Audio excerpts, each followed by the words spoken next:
السلام عليكم ورحمة الله تعالى وبركاته. اللهم صل وسلم على سيدنا محمد وعلى آله وصحبه أجمعين. صلوا على النبي ونبداو نشوفوا الفيديو ديال اليوم اللي وجدت لكم شكيلات ديال تكيشطات، جليلبات، ملابس داخلية، كل ما كيخص العروس او خطوبة او عقيقة. تبعوا الفيديو ديالي من الاول حتى الاخر. اللي ما مشتركش يشترك، واللي ما دارش جيم يدير جيم ويتعاون معايا حتى انا اللي نحاول انني نحط لكم فيديوهات، انني نقرب لكم الدهاز ديال العروسه او الخطوبه. حتى نتوما ما تبخلوش عليا بلايك وما تبخلوش عليا بالاشتراك وشي تعليق يكون زوين. بالنسبه لي كوموند ديال اليوم، انتم كما كتشوفوا كما كنقول لكم انا ديما في الفيديوهات ديالي، انسان يمشي على قياسه، ومن تواضع لله رفعه. عندك خطوبه او لا عندك عرس او لا عندك شي مناسبه، انسان يمشي على قياسه ويمشي على الميزانيه ديالو. كما كتشوفوا هاد الكشيطه هي راه اللون ديالها في اللون داك الحجيري بارد، والصوين ديالها انتم كما كتشوفوا راه السيمون ديالها هي وسطك بحال بحال. الناس اللي كيسولوني على هاد الحوايج كيفاش، واش كتصيفطوهم داخل المغرب وخارج المغرب، اي حاجه بغيتيها الا تواصلي معايا عبر الواتساب ونوريك لي موديل، ونوريك اي حاجه وتعطيني انت القياس ديالك، وان شاء الله ونرسل لك في اي بلاصه كنتي داخل المغرب وخارج المغرب. بالنسبه نتوما كما كتشوفوا هاد الكشيطه هي بالسويك ديالها.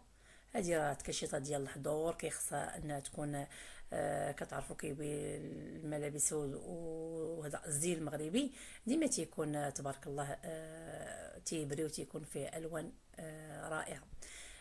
كاين هاد القفيطين ديال الجوهره، نتوما كما كتشوفوا تا هو مخدوم بالخدمه ديال العقيدات، ومخدوم بالعماره معمر وبليغه.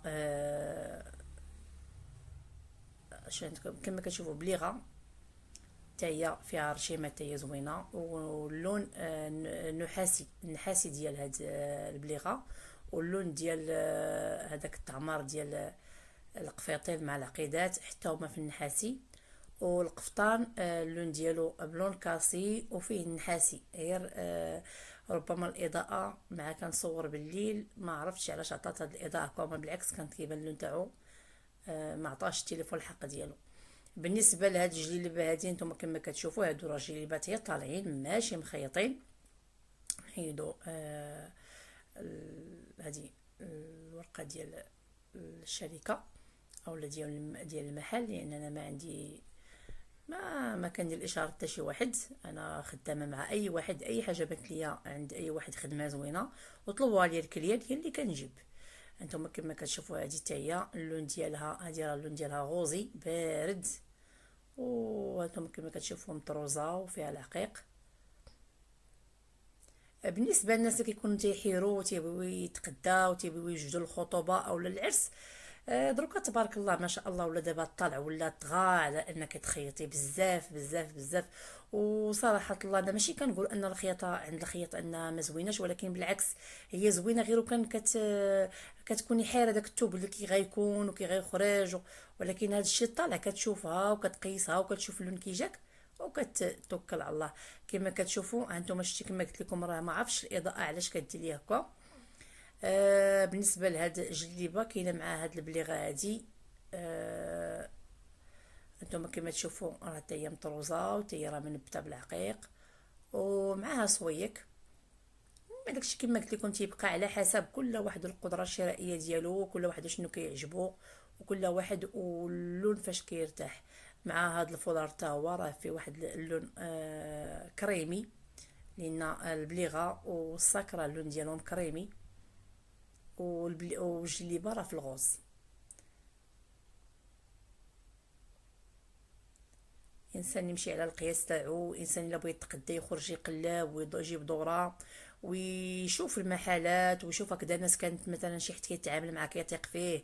كان شي مرا كتبيع معاك كلشي وكتثيق فيها وكدير معاك كريدي. كان شي حد مثلا كتقدم عنده والسلعه ديالو كتكون ان الناس كيشكروها. الانسان يسول على راسو. وكما كنقول لكم راه السوق راه تبارك الله راه عامر فيه كل شيء. وحتى الناس اللي كيكونوا مثلا بغاو شي حاجه بغاو انني نصيفطوها لهم، مرحبا. حنا كما قلنا راه اللي ما شرا يتنزه. وهذا المثل كما كتعرفوا راه مثل قديم مغربي تيقول لك اللي ما شرا يتنزه. والحمد لله هادو الشوانط ديال هاد الكوموند. هادي بيجاما ديال النعاس ومعها دوك الحمالات ديال الصدر، ومعها كما قلت لكم انا ملي كيجيني الكوموند كيجيني ديال العروسه فيه كلشي، بالملابس الداخليه، بتكشيطه، بقفطان، جلابه. هما تيقترحوا عليا تيقولوا شنو بغاو، وانا حتى انا كنصور ليهم كنصيفط ليهم.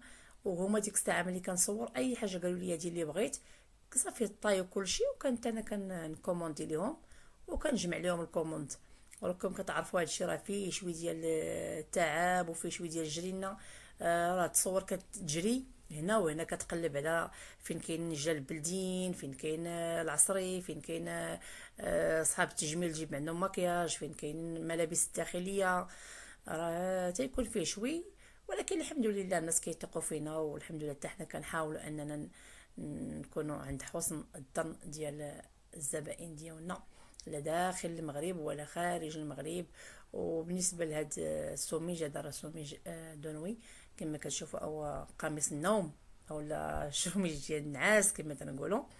هذا راه اللون ديالو ابيض هانتوما كما كتشوفوا. وبالنسبه لهذا راه فيه الالوان، فيه بزاف الالوان، فيه الاسود، الازرق، الاحمر، كاع الالوان كاينين فيه ما شاء الله. هاد الكليانه هادي كومونداتو عندي في الابيض. كما قلت لكم انا كنحاول انني نغطي، لان ما عندي حتى ما عنديش عادي علاش ما كانش رانا التحد. الحمد لله انا خدمتي كنحطها. وكما قلت لكم تقدر تكون شي حد مثلا كل واحد متي يعجبو يتقدى، ماشي انا ضروري انني نفرض على الانسان لا تقدم عند الشركه ولا تقدم هنا، كل واحد حر فين يتقدى. بالنسبه كاينه هاد الفوطه ديال الحمام. وكما كتعرفوا ان العروس المغربيه ضروري لها من الفوطه ديال الحمام تكون في الدهازيه والمعان ديال الحمام، ضروري ومؤكد. ما شاء الله هذه العروسه هذه اختارت ان الفوطه تكون في الابيض، وبزاف كتميل الالوان المفتوحه. اختارت جلابه في الغوز، اختارت بالوان مفتوحه بزاف. ما شاء الله عليها، الله يكمل عليها بخير، والله يكمل على جميع البنات اللي مقبلات على الزواج. هانتوما كما كتشوفوا هذا الصاك ديال الحمام. كتعرفوا الحمام بلدي ديال المغاربه راه تيكون حمام ما شاء الله، تيكون ضروري ما يكون الصامبول بلدي، شامبال، المشطه العاديه البلديه. خليك من احنا كنقول لها المشطه العاديه. كتكون هاد الليفه ديال الحمام. المهم هادو كيبقاو ك بحال مثلا شي حاجه رمزيه كتجي مع الداز، ولكن راه ضروري العروسه كيكون عندها معنى ديال الحمام، تيكون عندها كلشي. غير هادو كيمشيو كعادات وتقاليد، ان كيدي العريس كيدي العروسه ديالو كل شيء من المجامع ديالو، من المعن ديال الحمام، من المكياج، من كل شيء. الحمد لله. والله هاد العادات اللي باقيين راه الحمد لله، الحمد لله ان باقي العريس كيدي العروسه الدهز ديالها كامل بحال هكذا. راه الحمد لله. راه هذا هو الحلاوه ديال العرس وديال ان يجي العريس ويدخل في يديه الدهز ديالو ويدخل. الحمد لله. هذا الزواج التقليدي واخا بزاف الناس يقول لك لا علاش داكشي، على شامبان، على هي خاصه داكشي ديال السنان، هي خاصه باندوش، لا ويلي داكشي. لا لا، ولكن التقاليد كتبقى تقاليد، وكيبقى الانسان داكشي كيبقى دوك الطقوس زوينه. كتكون نهار العرس وكيدخل الدهز العروسه قدام العائله وتيطحط. ايوا هادشي اللي كاين. والسلام عليكم.